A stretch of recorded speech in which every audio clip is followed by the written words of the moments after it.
Students, welcome to our channel chemistry की आदत। आज हम डिस्कस करने वाले हैं most important chapter carbon and its compounds के बारे में। तो कार्बन इट्स कंपाउंड्स के बारे में हम आपको पूरी जो है जितने भी इसमें टॉपिक्स हैं, हर एक टॉपिक को हम ब्रीफली आपको एक्सप्लेन करेंगे। उस टॉपिक्स में क्या क्या हैं, हर एक चैप्टर, इस पूरे चैप्टर को जो हम पूरा एक्सप्लेन करेंगे। तो अगर आप चैनल पर न्यू हैं तो प्लीज़ चैनल को सब्सक्राइब जरूर कर लीजिएगा और बेल आइकन को प्रेस कर दीजिएगा, जिससे आने वाली वीडियोस की इन्फॉर्मेशन आपको मिलती रहें। और अगर आपको वीडियो के एंड तक बने रहिएगा, क्योंकि हर एक टॉपिक बहुत ही इंपॉर्टेंट है। टर्म सेकंड में आने ही आने हैं ये टॉपिक्स। तो ये चैप्टर भी बहुत इंपॉर्टेंट है आगे की क्लासों के लिए, हायर क्लासेस के लिए। 11th 12th में इस चैप्टर का बहुत ही इंपॉर्टेंट रोल है केमिस्ट्री में। तो ये केमिस्ट्री का चैप्टर है, कार्बोनेट्स कंपाउंड्स, चैप्टर 4 है ये। तो इस चैप्टर्स में सबसे फर्स्ट टॉपिक आता है कोवलेंट बॉन्ड। तो पहले मैं आपको बता दूं कि कार्बोनेट्स कंपाउंड चैप्टर जो है ये ऑर्गेनिक केमिस्ट्री का चैप्टर है। ऑर्गेनिक केमिस्ट्री का मीन्स कार्बन ऑर्गेनिक कंपाउंड्स जो होते हैं हमारे, लाइक जो प्लांट और एनिमल से ऑब्टेन होते हैं, उनको हम बोलते हैं ऑर्गेनिक कंपाउंड्स। तो ऑर्गेनिक कंपाउंड्स जितने भी होते हैं, हर एक कंपाउंड्स में कार्बन जरूर मिलता है। तो इसलिए इसको हम कार्बोनेट्स कंपाउंड चैप्टर भी कहते हैं ऑर्गेनिक केमिस्ट्री को, क्योंकि कार्बन केमिस्ट्री जो है, ऑर्गेनिक केमिस्ट्री पूरी की पूरी कार्बन के ऊपर ही बेस्ड है। क्योंकि हर एक कंपाउंड में कार्बन एलिमेंट्स का होना कंपलसरी, हर एक ऑर्गेनिक कंपाउंड्स में कार्बन एटम मिलता ही मिलता है। तो इसलिए कार्बन जो है ये पूरी पीरियोडिक टेबल में 118 एलिमेंट हैं। तो उसमें से कार्बन जो है एक यूनिक नेचर का है। इसका यूनिक नेचर क्यों है, इसको यूनिक क्यों बनाता है? क्योंकि इसमें कुछ ऐसी प्रॉपर्टीज हैं जो बाकी एलिमेंट शो नहीं करते। तो उसके बारे में भी हम डिस्कस करेंगे कि कार्बन का नेचर वर्सेटाइल क्यों है। वर्सेटाइल का मीन्स यूनिक नेचर क्यों है कार्बन को, उसके बारे में भी हम डिस्कस करेंगे। तो अभी फर्स्ट पार्ट में हम डिस्कस कर रहे हैं कोवेलेंट बॉन्ड के बारे में। तो फर्स्ट टॉपिक है covalent bond. Because carbon carbon atom भी जब आपस में ज्वाइन होते हैं तो वो भी किसी ना किसी बॉन्ड के थ्रू ही ज्वाइन होते हैं। कोई भी एलिमेंट है वो अपने आउटर मोस्ट शेल को कंप्लीट करने के लिए, अपने ऑक्टेट को कंप्लीट करने के लिए वो अनदर एलिमेंट के साथ बॉन्ड फॉर्म करता है। क्यों फॉर्म करते हैं? जिससे कि उसका आउटर मोस्ट शेल कंप्लीट हो जाए। आउटर मोस्ट शेल कंप्लीट हो जाएगा तो वो स्टेबल हो जाएगा। स्टेबिलिटी के लिए ही वो क्या करते हैं, या तो वो इलेक्ट्रॉन शेयर करते हैं, या लूज करेंगे, या गेन करेंगे, जिससे कि वो अपने ऑक्टेट को कंप्लीट कर लें। तो अगर कोई भी एलिमेंट इलेक्ट्रॉन लूज करता है तो उसके ऊपर पॉजिटिव चार्ज आता है, गेन करता है तो नेगेटिव चार्ज आता है, और अगर शेयर करेगा तो रेडिकल्स फॉर्म करते हैं। तो जब कोई भी एलिमेंट इलेक्ट्रॉन लूज करता है, गेन करता है, तो वो आयंस को फॉर्म करता है, कैटायन और एनायन। और कैटायन और एनायन जब एक दूसरे के क्लोज आते हैं तो उनके बिटवीन जो बॉन्ड फॉर्म होता है वो आयनिक बॉन्ड फॉर्म होता है। और आयनिक बॉन्ड जो होते हैं ये स्ट्रांग होते हैं। हम metal and non metal chapter का टॉपिक है ये, आयनिक कंपाउंड, आयनिक बॉन्ड। अब इसमें जो है आपका वो है कोवेलेंट बॉन्ड। तो कोवेलेंट बॉन्ड्स क्या होते हैं? The chemical bond formed by sharing of electron between two atom is called covalent bond. जो जो केमिकल बॉन्ड फॉर्म्ड होता है म्यूचुअल शेयरिंग ऑफ इलेक्ट्रॉन से between two atom is called covalent bond. तो covalent bond क्या होते हैं? जब कोई भी टू एटम्स अपने आउटर मोस्ट शेल्स के इलेक्ट्रॉन शेयर करते हैं, अपने इलेक्ट्रॉन्स जो हैं शेयर करके जो बॉन्ड फॉर्म करते हैं उसको हम बोलते हैं कोवेलेंट बॉन्ड। और जो कंपाउंड फॉर्म होता है आर कॉल्ड कोवेलेंट कंपाउंड, या such compound which contain covalent bond are called covalent compound. जो कोवेलेंट बॉन्ड कंटेन करते हैं कंपाउंड, उनको हम बोलते हैं कोवेलेंट कंपाउंड। और कोवेलेंट बॉन्ड कैसे बनता है? म्यूचुअल शेयरिंग ऑफ इलेक्ट्रॉन से between the two atom is called covalent bond. ये इसकी डेफिनेशन है, इसको आप राइट डाउन भी करते रहिएगा, क्योंकि ये इंपॉर्टेंट नोट्स ही हैं आपके। तो साथ साथ वीडियो के साथ साथ आप जो है नोट्स भी बनाते रहिएगा। तो ये कोवेलेंट बॉन्ड की डेफिनेशंस होगी। अब चलिए हम बात करते हैं formation of covalent bond in molecules. तो फॉर्मेशन कैसे होती है कोवेलेंट बॉन्ड की, कोवेलेंट बॉन्ड कैसे फॉर्म होते हैं, अभी हम आपको एक एक करके एग्जांपल्स के थ्रू एक्सप्लेन करेंगे। तो फर्स्ट एग्जांपल है हाइड्रोजन मॉलिक्यूल। हमें पता है एटॉमिक नंबर जो होता है हाइड्रोजन का कितना होता है? 1। तो 1 होता है, तो हाइड्रोजन मॉलिक्यूल्स का फॉर्मूला होता है H2। अब H2 कैसे बनता है? हमने फर्स्ट H लिया, ये सेकंड H। फर्स्ट H के पास भी 1 इलेक्ट्रॉन होगा, एटॉमिक नंबर 1 है, तो सेकंड H के पास भी 1 इलेक्ट्रॉन होगा। इसको आप डॉट से भी शो कर सकते हो, क्रॉस से भी शो करते हो, उससे कोई प्रॉब्लम नहीं है, जिससे मर्जी आप कर सकते हो। तो ये दोनों हाइड्रोजन क्या करेंगे? अपने इलेक्ट्रॉन्स को शेयर करेंगे। शेयर कैसे करेंगे? एक दूसरे के क्लोज आएंगे तो एक एक इलेक्ट्रॉन अपना जो है शेयर करेंगे। क्योंकि हाइड्रोजन के आउटर मोस्ट शेल में 1 इलेक्ट्रॉन है, इसको अपना ऑक्टेट कंप्लीट करने के लिए 2 इलेक्ट्रॉन्स चाहिए, तो इसको भी 2 चाहिए और ये वाले हाइड्रोजन को भी 2 चाहिए। तो ये वाला हाइड्रोजन कहता है कि तू मुझसे इलेक्ट्रॉन शेयर कर, और ये वाला हाइड्रोजन कहता है तू मुझसे एक इलेक्ट्रॉन शेयर कर। दोनों 1 1 इलेक्ट्रॉन शेयर कर लेंगे तो पार्टनरशिप हो जाएगी हमारी, और हम दोनों के ऑक्टेट भी क्या हो जाएंगे, कंप्लीट हो जाएंगे। तो ये वाला हाइड्रोजन कहता है चल मैं भी तेरे साथ एक इलेक्ट्रॉन शेयर करता हूँ, ये हाइड्रोजन कहता है मैं भी एक इलेक्ट्रॉन शेयर करता हूँ, तो ये इसके पास भी 2 इलेक्ट्रॉन हो गए, और ये वाले हाइड्रोजन के पास भी देखो इस सर्कल में 2 इलेक्ट्रॉन हो गए, यानी कि शेयर्ड हुए 1 पेयर ऑफ इलेक्ट्रॉन। तो जब 1 पेयर ऑफ इलेक्ट्रॉन शेयर होता है दैट मीन्स 1 1 इलेक्ट्रॉन शेयर होते हैं, तो बनता है सिंगल बॉन्ड। तो हाइड्रोजन हाइड्रोजन में क्या बनेगा, सिंगल बॉन्ड, जब 1 1 इलेक्ट्रॉन शेयर होगा। तो और ये क्या बन जाएगा, H2 molecule. So I hope आपको अच्छे से समझ में आ रहा होगा। एक बार फिर बता देता हूँ, हाइड्रोजन के पास 1 इलेक्ट्रॉन था, इस हाइड्रोजन के पास भी 1 इलेक्ट्रॉन था, दोनों को अपना ऑक्टेट कंप्लीट करना था। तो दोनों ने क्या किया, अपने 1 1 इलेक्ट्रॉन शेयर किए। तो शेयर करने के बाद क्या हुआ, अब इसने भी 2 इलेक्ट्रॉन कर लिया अपने आउटर मोस्ट शेल में, इसने भी आउटर मोस्ट शेल में 2 इलेक्ट्रॉन कर लिए, क्योंकि हाइड्रोजन को 1 इलेक्ट्रॉन की नीड होती है अपना ऑक्टेट को कंप्लीट करने के लिए। तो इन दोनों के आउटर मोस्ट शेल कंप्लीट हो गए, तो H single bond H form हो गया। तो आई होप आपको ये अच्छे समझ में आया होगा, और वीडियो अच्छी लग रही है तो वीडियो को लाइक जरूर कर दीजिएगा और चैनल को सब्सक्राइब जरूर कर लीजिएगा। तो चलिए हम नेक्स्ट एग्जांपल पे चलते हैं, क्लोरीन मॉलिक्यूल्स। तो क्लोरीन मॉलिक्यूल्स का एटॉमिक नंबर होता है, क्लोरीन एटम का एटॉमिक नंबर होता है 17, इलेक्ट्रॉनिक कॉन्फ़िगरेशन इसका होता है 287। आउटर मोस्ट शेल में कितने इलेक्ट्रॉन आ रहे हैं, 7, यानी कि क्लोरीन के आउटर मोस्ट शेल में 7 इलेक्ट्रॉन है। ऑक्टेट को कंप्लीट करने के लिए इसको 1 इलेक्ट्रॉन की नीड है, यानी कि अगर इसको 1 इलेक्ट्रॉन मिल जाएगा तो इसका आउटर मोस्ट शेल कंप्लीट हो जाएगा। तो क्लोरीन मॉलिक्यूल बनाना है, मॉलिक्यूल्स में हमेशा 2 और मोर देन 2 एटम्स आते हैं। तो हमने 2 क्लोरीन के एटम लिए, फर्स्ट क्लोरीन के आउटर मोस्ट शेल में 7 इलेक्ट्रॉन है, तो हमने डॉट से इसमें 7 इलेक्ट्रॉन शो कर दिए। सेकंड क्लोरीन के पास भी कितने इलेक्ट्रॉन होंगे, 7 ही होंगे, सेम ही है। अब इसको भी 1 इलेक्ट्रॉन की नीड है, और इस क्लोरीन को भी 1 इलेक्ट्रॉन की नीड है अपना ऑक्टेट कंप्लीट करने के लिए। तो ये क्लोरीन और ये वाले दोनों क्लोरीन जब एक दूसरे के क्लोज आते हैं तो 1 1 इलेक्ट्रॉन शेयर करते हैं। अब इसने 1 इलेक्ट्रॉन इससे शेयर किया, 8 हो गए इसके भी। इस क्लोरीन ने भी क्या किया, 1 इलेक्ट्रॉन इससे शेयर किया, तो इसके भी 8 हो गए। तो दोनों क्लोरीन अब क्या हो गए, स्टेबल हो गए। तो अब दोनों ने 1 1 इलेक्ट्रॉन शेयर किए हैं, तो शेयर्ड पेयर कितना इलेक्ट्रॉन, 1 इलेक्ट्रॉन है। तो क्लोरीन क्लोरीन में क्या बनेगा, सिंगल बॉन्ड बनेगा, Cl सिंगल बॉन्ड Cl। जब 2 2 इलेक्ट्रॉन शेयर करते हैं तो डबल बॉन्ड बनता है, 3 3 इलेक्ट्रॉन शेयर करते हैं ट्रिपल बॉन्ड बनता है। उसके भी एग्जांपल्स मैं आपको वीडियो में दिखाऊंगा, तो प्लीज वीडियो के एंड तक बने रहिएगा, और Cl2 मॉलिक्यूल्स हमारा फॉर्म हो जाएगा। नेक्स्ट एग्जांपल है हाइड्रोजन क्लोराइड मॉलिक्यूल। तो हाइड्रोजन क्लोराइड मॉलिक्यूल्स में हाइड्रोजन का सिंबल हुआ H, क्लोरीन का सिंबल हुआ Cl। अभी हमने ऊपर पढ़ा ही है। तो हाइड्रोजन के पास 1 इलेक्ट्रॉन था, क्लोरीन के पास 7। अब हाइड्रोजन और क्लोरीन, इसको हाइड्रोजन को भी 1 इलेक्ट्रॉन की रिक्वायरमेंट है अपना ऑक्टेट कंप्लीट करने की, क्लोरीन को भी 1 इलेक्ट्रॉन की रिक्वायरमेंट है। तो दोनों क्या करेंगे, 1 1 इलेक्ट्रॉन शेयर करेंगे। तो हाइड्रोजन ने क्लोरीन से 1 इलेक्ट्रॉन लिया, क्लोरीन ने हाइड्रोजन से 1 इलेक्ट्रॉन लिया, दोनों, इसने 2 इलेक्ट्रॉन कर लिए, इसने 8 कर लिए, अपना ऑक्टेट कंप्लीट कर लिया। तो बनेगा H सिंगल बॉन्ड Cl, क्योंकि 1 1 इलेक्ट्रॉन शेयर हो रहा है, तो H सिंगल बॉन्ड Cl, तो HCl मॉलिक्यूल हमारा रेडी हो गया। सेम ऐसे ही ऑक्सीजन मॉलिक्यूल्स की बात करें तो एटॉमिक नंबर जो होता है ऑक्सीजन एटम का 8 होता है। हर एक ऑक्सीजन एटम के पास 6 इलेक्ट्रॉन होते हैं, वैलेंस इलेक्ट्रॉन। टोटल जो है 6 इलेक्ट्रॉन होते हैं। आउटर मोस्ट शेल में जो इलेक्ट्रॉन्स होते हैं ऑक्सीजन के पास वो 6 होते हैं। तो ऑक्सीजन मॉलिक्यूल्स में 2 ऑक्सीजन होंगे। फर्स्ट ऑक्सीजन के पास भी देखो 6 इलेक्ट्रॉन है, सेकेंड ऑक्सीजन के पास भी 6 इलेक्ट्रॉन है। अब इसको भी 2 इलेक्ट्रॉन की रिक्वायरमेंट है 8 करने के लिए, अपना ऑक्टेट कंप्लीट करने के लिए। इसको भी 2 इलेक्ट्रॉन की रिक्वायरमेंट है 8 करने के लिए, क्योंकि इसका इलेक्ट्रॉनिक कॉन्फ़िगरेशन होता है 2,6। तो आउटर मोस्ट शेल में 6 इलेक्ट्रॉन आ रहे हैं ना, तो 6 आ रहे हैं तो 8 करने हैं, तो इसको भी 8 करने हैं और इसको भी 8। तो क्या करेंगे, 2 2 इलेक्ट्रॉन शेयर करेंगे। 6 थे इसके पास, 2 इसने क्लोरीन से लिए। इस ऑक्सीजन के पास भी 6 थे, इसने भी 2 इससे लिए, तो इसके पास भी 8 हो गए और इसके पास भी 8 हो गए। लेकिन यहाँ पर कितने इलेक्ट्रॉन और शेयर हो रहे हैं, 2 2 इलेक्ट्रॉन शेयर हो रहे हैं। 1 1 शेयर होता है तो सिंगल बॉन्ड आता है, 2 2 इलेक्ट्रॉन शेयर होंगे तो डबल बॉन्ड, यानी कि 2 लाइंस आएंगी।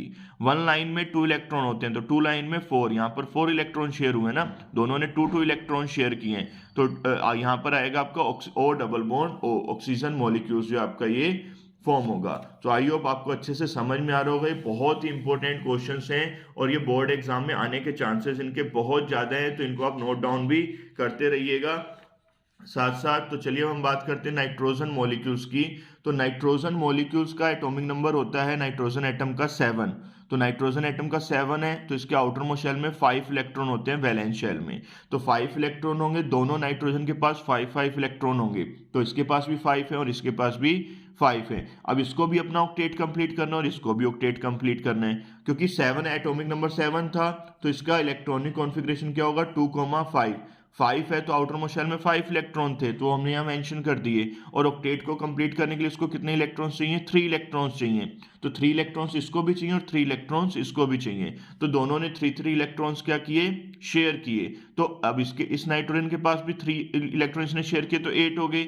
इसने भी 3 लिए इससे, तो इसके पास भी 8 हो गए। तो 3 इलेक्ट्रॉन पेयर शेयर्ड हुए, तो यहाँ पर बनेगा triple bond N, triple bond N, क्योंकि 3 इलेक्ट्रॉन शेयर हो रहे हैं। 1 शेयर होता है तो सिंगल बॉन्ड, 2 शेयर हुए तो डबल बॉन्ड, 3 शेयर हुए तो triple bond. So I hope आपको काफी अच्छे समझ में आ रहा होगा। ये बहुत ही इंपॉर्टेंट टॉपिक्स हैं और ये इलेक्ट्रॉन डॉट स्ट्रक्चर जो है एग्जाम में बनाने को भी आते जरूर हैं।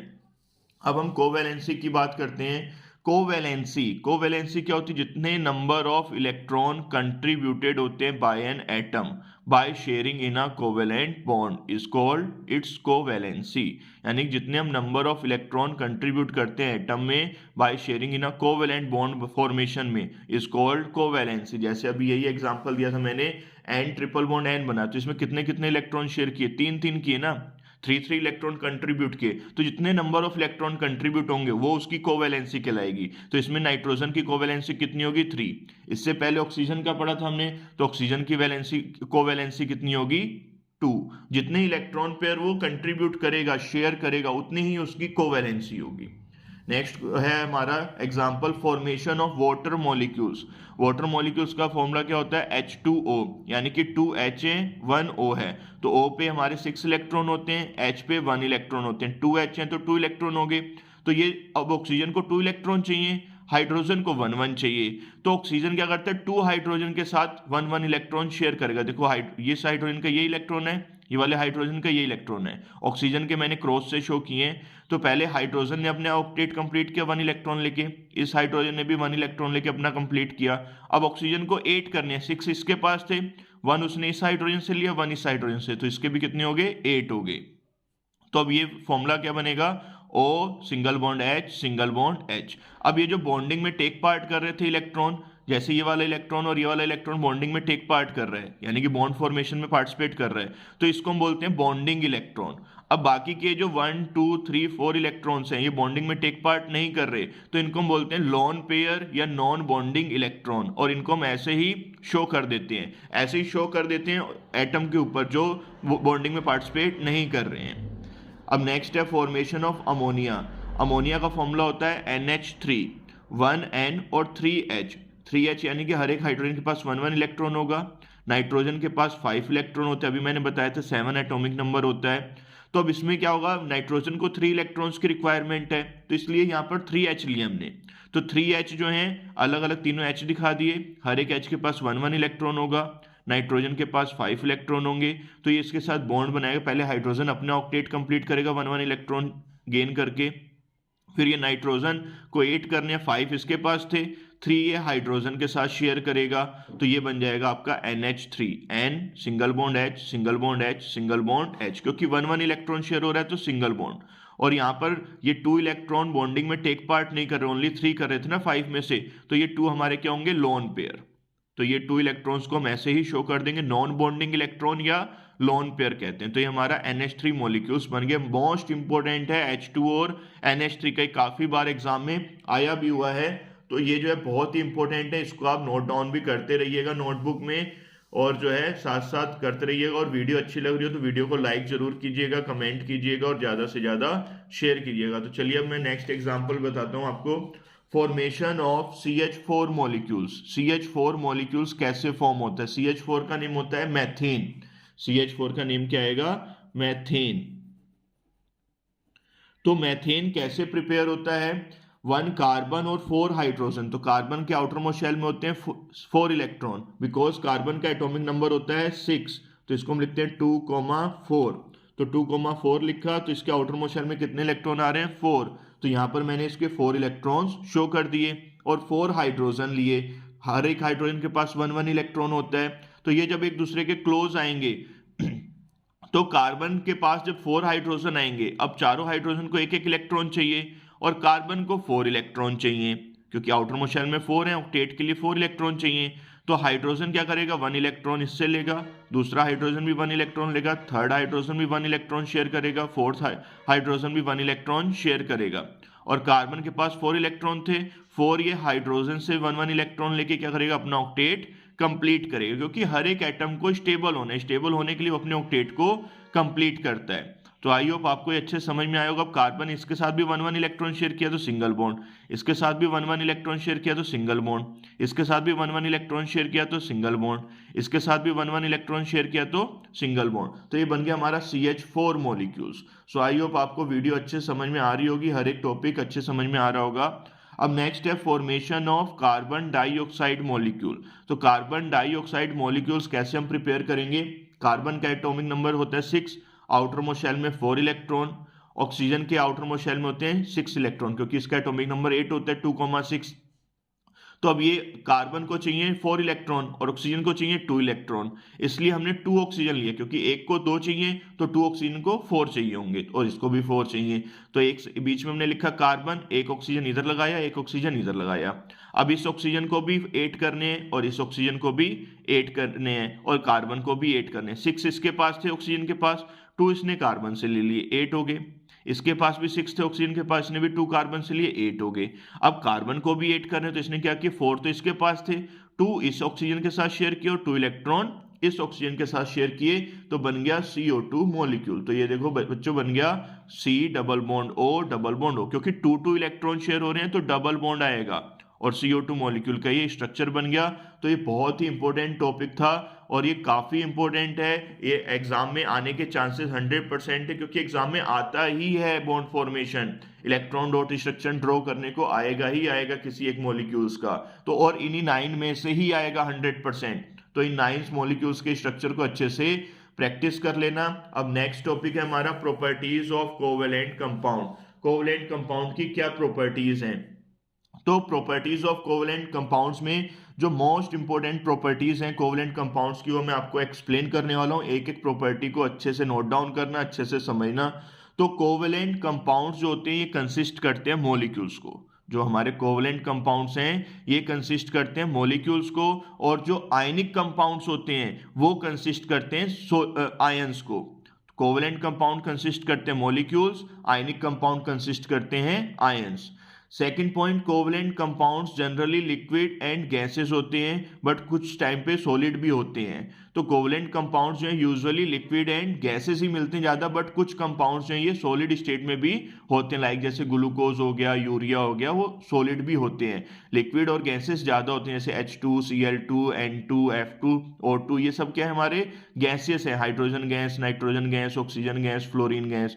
और कुछ लिक्विड्स भी होते हैं कोवेलेंट कंपाउंड्स और गैसेस सॉलिड भी होते हैं। थर्ड है covalent compounds have generally low melting and boiling points. तो लिक्विड और गैसेस हैं ज्यादातर, तो इनके मेल्टिंग और बॉइलिंग पॉइंट्स क्या होंगे, लो होंगे, बिकॉज जो कोवेलेंट कंपाउंड्स होते हैं इनमें जो फोर्स ऑफ अट्रैक्शन जो होता है वो वीक होता है, और फोर्स ऑफ अट्रैक्शन वीक है कंपाउंड एलिमेंट्स के बिटवीन। जो बॉन्ड फॉर्म हुआ है कोवेलेंट बॉन्ड वो वीक बॉन्ड होता है, तो उसको ब्रेक करने के लिए हमें ज्यादा टेम्परेचर की रिक्वायरमेंट नहीं होती है, इसलिए इनके मेल्टिंग एंड बॉइलिंग पॉइंट्स जो होते हैं वो लो होते हैं, क्योंकि इनके बिटवीन जो फोर्स ऑफ अट्रैक्शन जो होता है वो वीक फोर्स होता है, और वीक फोर्स का जो ब्रेक करने के लिए हमें लो टेम्परेचर की ही रिक्वायरमेंट होती है, तो इसलिए इनके low melting and boiling point होते हैं। नेक्स्ट पॉइंट है covalent compounds are generally insoluble in water. Covalent compounds जो होते हैं ये इनसोल्यूबल इन वाटर होते हैं, but they are soluble in non polar solvent. यानी कि कोवेलेंट कंपाउंड्स के पास आयंस नहीं है, आयंस नहीं है तो वो नॉन पोलर है, नॉन पोलर है तो वो वाटर में डिसॉल्व नहीं होगा, बिकॉज लाइक डिसॉल्व लाइक, यानी कि जो पोलर है वो पोलर में डिसॉल्व होगा, जो नॉन पोलर है वो नॉन पोलर में ही डिसॉल्व होगा। इसलिए कोवेलेंट कंपाउंड नॉन पोलर हैं, तो ये non polar solvent like ether, alcohol, carbon tetrachloride इनमें डिसॉल्व होगा, वाटर में डिसॉल्व नहीं होगा। जो आयनिक कंपाउंड्स होते हैं वो वाटर में डिसॉल्व हो जाते हैं। तो लास्ट पॉइंट है इसका, covalent compound do not conduct electricity. Electricity को कौन कंडक्ट करता है? जिसके पास आयंस होते हैं। अब कोवेलेंट कंपाउंड्स के पास तो आयंस है ही नहीं, क्योंकि इसके पास तो मॉलिक्यूल्स हैं। तो कोवेलेंट कंपाउंड्स होते हैं इलेक्ट्रिसिटी को कंडक्ट नहीं करते। तो ये था आपका प्रॉपर्टीज ऑफ कोवेलेंट कंपाउंड। तो पहले मैंने आपको बताया कोवेलेंट कंपाउंड्स क्या होते हैं, फिर उसके बाद कोवेलेंट बॉन्ड बताया, कोवेलेंट बॉन्ड के बाद कोवेलेंट कंपाउंड, फिर उसके स्ट्रक्चर्स, एग्जांपल्स, कोवेलेंसी, और ये प्रॉपर्टीज भी होगी है, प्रॉपर्टीज ऑफ कोवेलेंट कंपाउंड्स भी पूरा एक्सप्लेन कर दिया। अब नेक्स्ट टॉपिक आता है हमारा बच्चों आयनिक कंपाउंड्स। तो आयनिक कंपाउंड्स और कोवेलेंट कंपाउंड्स में डिफरेंस ये मोस्ट इंपॉर्टेंट टॉपिक है, तो इसको नोट डाउन जरूर कर लेना। आयनिक कंपाउंड सॉलिड्स होते हैं, कोवेलेंट कंपाउंड्स में भी सॉलिड, लिक्विड और गैसेस होते हैं, जैसे अभी मैंने बताया।